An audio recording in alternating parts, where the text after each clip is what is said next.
సర్టిఫికేట్లతో నకిలీ సర్టిఫికేట్లతో బోగస్ ఉద్యోగాలు పొందిన వారిని వెంటనే ఏరివేయాలని చెప్పి ప్రస్తుతం ఇందుకు సంబంధించి ప్రభుత్వ వైద్య ఆరోగ్య శాఖ పారామెడికల్ కాంట్రాక్ట్ ఉద్యోగుల సంఘం రాష్ట్ర అధ్యక్షులు విశ్వనాథ్ రెడ్డి అంతా పెద్ద ఎత్తున లోకాయుక్త కార్యాలయానికి వచ్చారు. లోకాయుక్త కార్యాలయంలో పిటిషన్ విచారణ నిమిత్తం వారంతా వచ్చారు. అసలు ఈ నకిలీ సర్టిఫికేట్లతో బోగస్ ఉద్యోగాలు ఎలా పొందారు, వారికి నకిలీ సర్టిఫికేట్లు ఎవరు ఇచ్చారని తదితర అంశాలపై విచారణ కోసం వారంతా హాజరయ్యారు. మొత్తం వారి సమస్యలు అన్ని తెలుసుకునే ప్రయత్నం చేద్దాం. మొత్తం ఇందుకు సంబంధించి ఆ సంఘం కాంట్రాక్ట్ ఉద్యోగుల సంఘం రాష్ట్ర కన్వీనర్ విశ్వనాథ్ రెడ్డి గారు మనతోనే ఉన్నారు. ఆయన అడిగి పలు విషయాలు తెలుసుకునే ప్రయత్నం చేద్దాం. సార్ నమస్తే సార్. అసలు ఏం సార్ విషయం ఏంటి? అసలు ఈ నకిలీ సర్టిఫికేట్లు ఎవరు ఇచ్చారు, వాళ్ళు ఎలా ప్రభుత్వ ఉద్యోగాలు పొందారు? సార్ నమస్తే అండి. ఈరోజు రాష్ట్ర ప్రభుత్వానికి, న్యాయ వ్యవస్థకి, ఈ సమాజానికి మొట్టమొదట ఒక నకిలీ ధృవపత్రాల బాధితులంగా ఈరోజు మన లోకాయుక్త వ్యవస్థకి సంస్థకి ఫిర్యాదు చేసుకోవడం జరిగింది. ఈ ఫిర్యాదు చేసుకునే పరిస్థితి కూడా చాలా విచారకరం.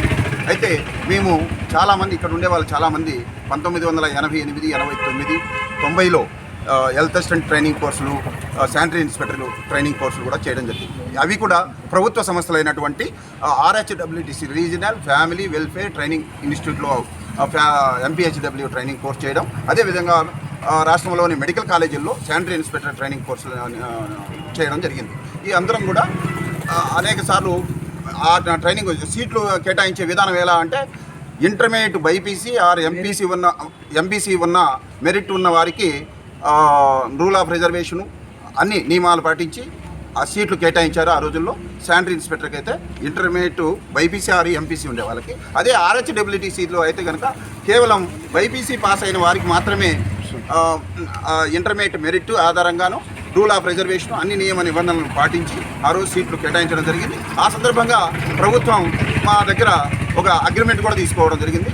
మీకు ఉద్యోగం ఖచ్చితంగా ప్రభుత్వంలో సంబంధించి ఈ నకిలీ సర్టిఫికేట్లు అంటున్నారు. నకిలీ సర్టిఫికేట్లు ఎవరు ఇచ్చారు, వారు ఎలా ఉద్యోగాలు పొందారు, వారికి ఎవరు బాధ్యతగా నిలిచారు, ఎవరు దీని వెనుక ఉన్న ప్రధాన హస్తం ఎవరు?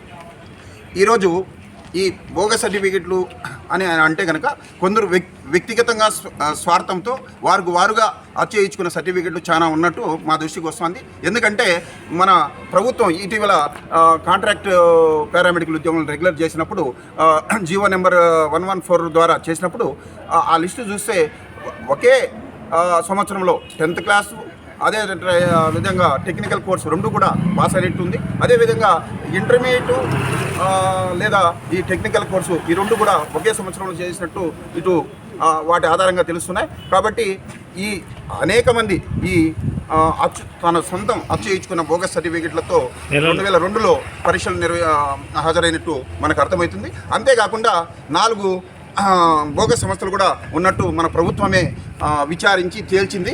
అప్పుడు మొదటికి వస్తే 2002లో రాష్ట్ర ప్రభుత్వం, ఆనాటి రాష్ట్ర ప్రభుత్వం 2002 DSC రిక్రూట్మెంట్, పారామెడికల్ రిక్రూట్మెంట్ అని చెప్పి నిర్వహించడం జరిగింది. దాంట్లో 6 రకాల క్యాడర్లకు పరీక్షలు పెట్టడం జరిగింది. ముఖ్యంగా అన్ని క్యాడర్లు కూడా రెగ్యులర్గా అవడం జరిగింది. అయితే హెల్త్ అసిస్టెంట్ కేవలం ఈ 6 సంస్థలు బోగస్ సమస్యలు అని చెప్పని దాంతో ప్రభుత్వం ఈ డిఎస్సిని రద్దు చేయడం కూడా జరిగింది.